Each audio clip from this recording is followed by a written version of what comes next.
आखिर ये पंजाब को हो क्या गया? अभी देखो स्टार्टिंग के मैच देखो 7 मैच लगातार जीतती चली आ रही थी। लेकिन अब देखो लगातार 5 मैच हार गई। तो कहीं न कहीं तो प्रॉब्लम हो रही है पंजाब को, तो वो तो इनको पंजाब को देखना पड़ेगा। और देखो अभी मुंबई के खिलाफ मैच था ये वाला, तो मुंबई से हार भी गई। तो यहाँ पे अब इनको क्वालीफाई करने में तो बहुत सारी मतलब प्रॉब्लम फेस करनी पड़ेंगी अब।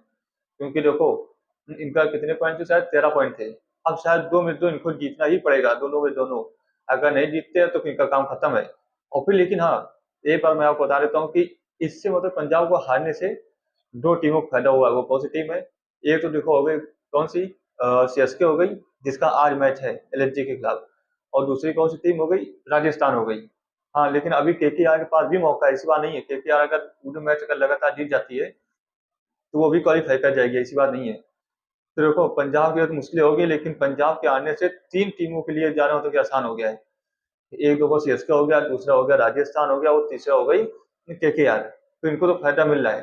लेकिन अब पंजाब को देखना पड़ेगा भैया कि कहाँ पर इनको प्रॉब्लम हो रही है। क्योंकि देखो इस सीजन में लगातार जीतने वाली टीम जिसको कोई हरा नहीं पा रहा था, वो लगातार 5 मैच हार गई।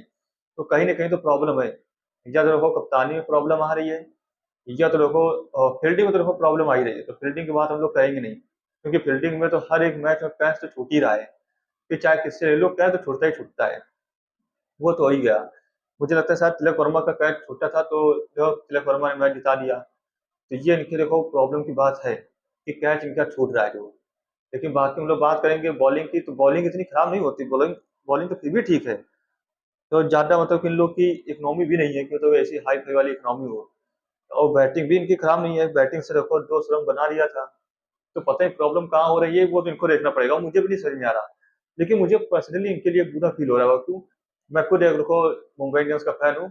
मुंबई इंडियंस देखो जीती तो मुझे खुश होना चाहिए। लेकिन फिलहाल मैं खुद मतलब कि मुझे बुरा लगा पंजाब के लिए कि पंजाब हार गई। वो क्यों मैं कह रहा हूँ? क्योंकि यार लगातार 7 मैच जीतने वाली अब लगातार 5 मैच हार गई। तो यार बुरा तो लगता ही है। और प्रबल दावेदार थी देखो ट्रॉफी की। लेकिन अब देखो क्या होगा, कहाँ से कहाँ आ गए। वही कहते हैं ना, हालात बदल गए, जज्बात बदल गए, यही सब बदल गया। लेकिन चलो हम लोग बात कर लेते हैं थोड़ी बैटिंग की तरफ से। तो बैटिंग तो फिर भी सही हुई। पहले स्टार्टिंग में वो प्रियांश आर्य देखो स्टार्टिंग में तेज खेलना स्टार्ट किया था।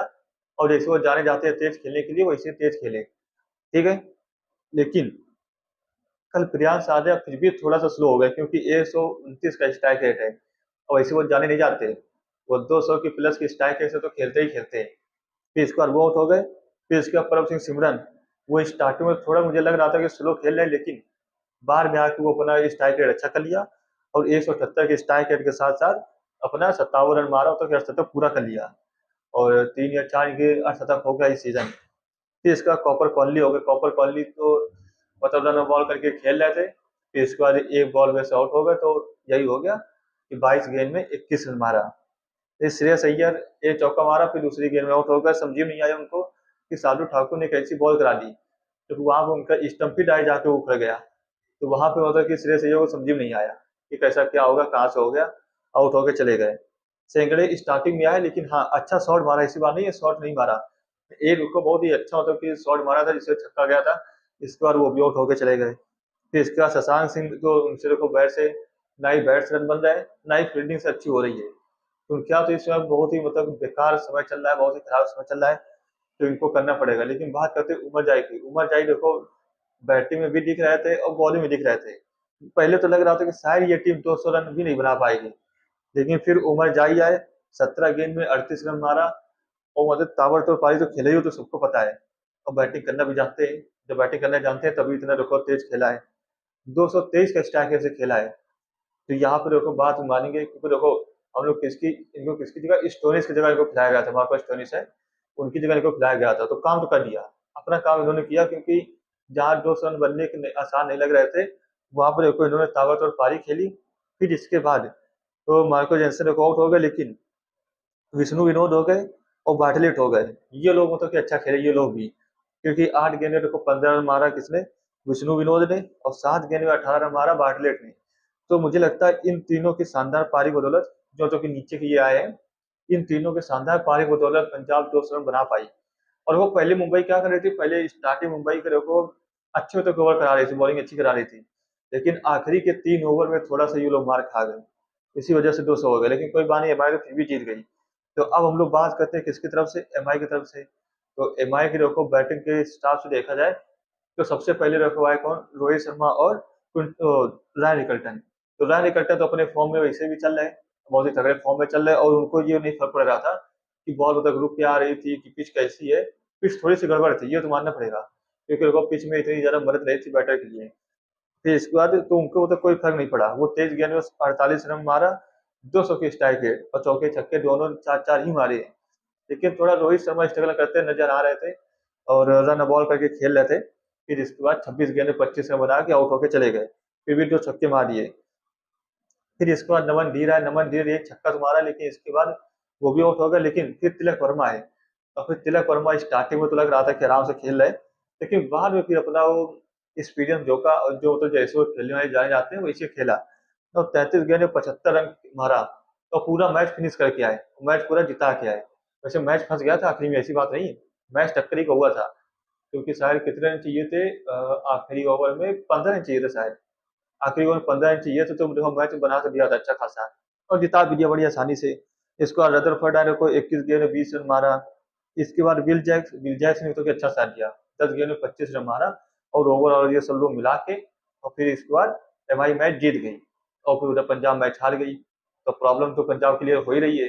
और यहाँ पे देखते हैं कि एमआई के को कोई फर्क नहीं पड़ता, चाहे वो जीते चाहे हारे, एलिमिनेट हो गई तो एलिमिनेट हो गई है, वो प्ले ऑफ के लिए पहुंच ही नहीं सकती। और फिर इसके बाद हम लोग बॉलिंग की बात करेंगे, तो बॉलिंग में देखो उमर जाई ने ही अच्छा किया है, जो 2 विकेट लिया है, और 9 का इकनॉमी रेट है, और यूलियन चहल हो गए, 4 ओवर में 32 रन दिया, 1 विकेट लिया, 8 का इकनॉमी रेट है। फिर इसके बाद मार्को जेंसन भी एक मतलब विकेट लिया, लेकिन महंगे बहुत हो गए। महंगे क्यों, 4 ओवर में 55 रन खाए। तो आप लोग समझ ही सकते हो कि यहाँ पे मतलब कि थोड़ा बॉलिंग में भी थोड़ा सा हो गया है। और यहाँ पर अर्शदीप सिंह देखो 1 विकेट नहीं ले पाए। तो ओवरऑल तो मुझे लगता है किसी कारण ये लोग हार गए और मुंबई जीत गई। आपको क्या लगता है, कमेंट जरूर बताइए। तो अब हम लोग बात करेंगे आज शाम के मैच की, LSG versus CSK, match number 59। तो मैच तो खतरनाक होने वाला है, वो क्यों, क्योंकि देखो इधर एलएसजी तो एलिमिनेट हो चुकी है, लेकिन एलएसजी चाहेगी अब जाते जाते एक दो मैच तो देखो जीत के जाए, ये चाहेगी, क्योंकि एलएसजी से बुरा हाल उस समय किसी का भी नहीं है। और इधर सीएसके अगर उसको प्ले ऑफ में पहुंचना है तो ये मैच जीतना ही पड़ेगा, क्योंकि अभी देखो पंजाब मैच हार के आ रही है, पंजाब के लिए थोड़ी सी मुश्किलें तो बढ़ गई हैं। तो इधर यहाँ पे सीएसके चाहेगी कि ये वाला मैच तो जीते, और फिर इसके बाद इसका जो प्ले ऑफ का जो सपना है वो बरकरार रहे। तो उसके लिए हमें फोकस करना पड़ेगा किसके ऊपर, संजू सैमसन और ऋतुराज गायकवाड़ के ऊपर, क्योंकि ओपनर है। अगर ओपनर अच्छे चल जाते हैं, पावर प्ले का अच्छा यूटिलाइज कर पाते हैं, तो फिर इनके लिए बहुत ही आसान हो जाएगा।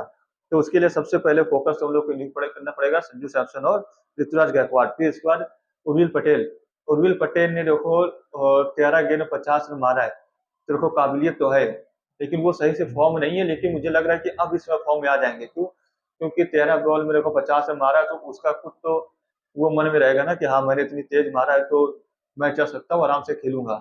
तो यहाँ पे मुझे लग रहा है कि शायद ये लोग मतलब कि आराम से मार पाएंगे। फिर इसके बाद कार्तिक शर्मा भी देखो फॉर्म में है, ठीक है, क्योंकि कार्तिक शर्मा देखो अच्छे खासे तो अब रन बना रहे हैं, स्टार्टिंग में भी नहीं बना रहे थे, लेकिन अब तो रन बनाना हो तो स्टार्ट कर दिया है। तो यहाँ पे अब इम्पोर्टेंट हो चुका है, अगर इनको मैच जीतना है तो ये लोग का स्टार्टिंग ये 5 लोग को चलना पड़ेगा। फिर शिवम दुबे ने देखो आखिरी मैच में कैसे मैच खत्म किया, तो वो सभी लोग को पता है। तो फिर एक ही इसके बाद हम लोग देखेंगे किसका, मोहम्मद शमी और प्रिंस यादव, इनकी बॉलिंग हम लोग देखेंगे। और जब ये लोग मतलब बैटिंग करने आएंगे, कौन, संजू सैमसन, ऋतुराज गायकवाड़, उर्वी पटेल, कार्तिक शर्मा, ये लोग बैटिंग करने आएंगे, तब हम लोग इनकी बॉलिंग देखेंगे, क्योंकि इनकी बॉलिंग से ही मतलब इनको बचना है। बचना भी क्या है, मतलब मारना भी है। अगर सिर्फ बचना ही रहेगा तो फिर मतलब प्रॉब्लम हो जाएगी, तो हमें बचना भी है इनसे और मारना भी है इनसे। और लेकिन हम लोग अगर बात करें कि इधर इधर अगर चेन्नई की अगर तरफ से हम लोग बात करें, तो अकील हुसैन और अंसुर कंबोज और नूर अहमद, इन लोग को मतलब देखना पड़ेगा कि इनके सामने कैसे बॉलिंग कराते हैं, किसके सामने, जैसे जॉस इंग्लिश हो गए, मिचेल मार्श हो गए, और निकोलस पूरन, इन लोगों के सामने कैसे बॉलिंग कराएंगे, वहां पर भी देखना होगा, क्योंकि जॉस इंग्लिश पिछले मैच में देखो मार के आ रहे हैं। और मिचेल मार्श हो गए, मिचेल मार्श देखो लगातार मारते चले आ रहे हैं। तो इन लोगों के सामने के देखो बैटर हम लोग को देखने को अच्छा मिलेगा कि कौन अच्छा करेगा कौन बेकार करेगा। और अगर सीएसके को अगर क्वालिफाई करना है तो ये मैच उनके लिए बहुत ही देखना तो जीतना जरूरी है। तो बाकी हम लोग तो देखेंगे कि कौन जीतेगा कौन हारेगा। बाकी आप लोग कमेंट में बताइए, क्योंकि आप लोग कमेंट नहीं करते हो कि कौन जीतेगा कौन हारेगा, या कौन सा आपका फेवरेट प्लेयर है, तो जरूर कमेंट करिए। तो चलिए, अच्छा आपको वीडियो पसंद आया हो तो वीडियो को लाइक कीजिए, चैनल पर नए हो चैनल सब्सक्राइब कर लीजिए। मिलते हैं कल फिर से, तब तक के लिए tata, take care, bye bye, जय हिंद।